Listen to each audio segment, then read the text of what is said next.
ପୂର୍ବାଞ୍ଚଳ ରେଳ ତରଫରୁ ଏକ ନିଯୁକ୍ତି ବିଜ୍ଞାପନ ପ୍ରକାଶ ପାଇଛି। କେମିତି କରିବେ ଆବେଦନ? ହ୍ୟାଲୋ ଫ୍ରେଣ୍ଡସ୍, ମୁଁ ପ୍ରଭାସ ନୂଆ ଓଡ଼ିଶା ୟୁଟ୍ୟୁବ୍ ଚ୍ୟାନେଲକୁ ଆପଣଙ୍କୁ ସ୍ୱାଗତ।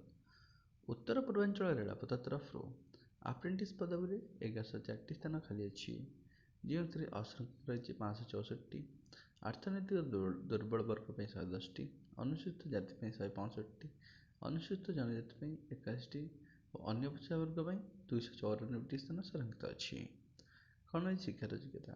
ପ୍ରାର୍ଥୀ କିମ୍ବା ପ୍ରାର୍ଥିନୀ ଦଶମ ଶ୍ରେଣୀ ଉତ୍ତୀର୍ଣ୍ଣ ହୋଇଥିବା ସହ ITI କରିଥିବା ଆବଶ୍ୟକ। ବୟସୀମା ରହିଛି 15ରୁ 24 ବର୍ଷ।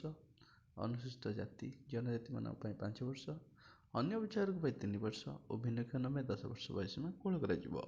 ନିବେଦନ ଶୁଳ୍କ ରହିଛି 100 ଟଙ୍କା। ଅନୁସୂଚିତ ଜାତି ଜନଜାତି ଅର୍ଥନୈତିକ ଦୁର୍ବଳ ବର୍ଗମାନଙ୍କ ପାଇଁ ଓ ଭିନ୍ନକ୍ଷମମାନଙ୍କ ପାଇଁ ନିବେଦନ ଶୁଳ୍କ ଛାଡ଼ କରାଯାଇଛି। ଆବେଦନ ପ୍ରକ୍ରିୟା: ପ୍ରାର୍ଥୀ କିମ୍ବା ପ୍ରାର୍ଥିନୀ ଅନଲାଇନ୍ ମାଧ୍ୟମରେ ଆବେଦନ କରିବାକୁ ହେବ। ଅନଲାଇନ୍ ଆବେଦନ କରିବା ଶେଷ ତାରିଖ ହେଉଛି 24 ଅଗଷ୍ଟ 2023। ଡେସ୍କ୍ରିପ୍ସନ୍ ଆମେ ଲିଙ୍କ୍ ଦେଇଛୁ, ସେ ଲିଙ୍କ୍ ଉପରେ କ୍ଲିକ୍ କରି ବିଜ୍ଞାପନ ସମ୍ପୂର୍ଣ୍ଣ ତଥ୍ୟ ଆପଣମାନେ ପାଇପାରିବେ। ଭିଡ଼ିଓଟି ଦେଖିବା ପାଇଁ ଧନ୍ୟବାଦ। ଏମିତି ନୂଆ ନୂଆ ନିଯୁକ୍ତି ଭିତ୍ତିକ ଭିଡ଼ିଓ ଦେଖିବା ପାଇଁ ଆମ ଚ୍ୟାନେଲଟିକୁ ସବସ୍କ୍ରାଇବ୍ କରନ୍ତୁ, ପାଖରେ ଥିବା ବେଲ୍ ଆଇକନ୍ ପ୍ରେସ୍ କରନ୍ତୁ, ଯାହାଦ୍ୱାରା ଆମ ଲାଟେଷ୍ଟ ଭିଡ଼ିଓ ଅପଡେଟ୍ସର ନୋଟିଫିକେସନ୍ ପାଇପାରିବେ। ଧନ୍ୟବାଦ।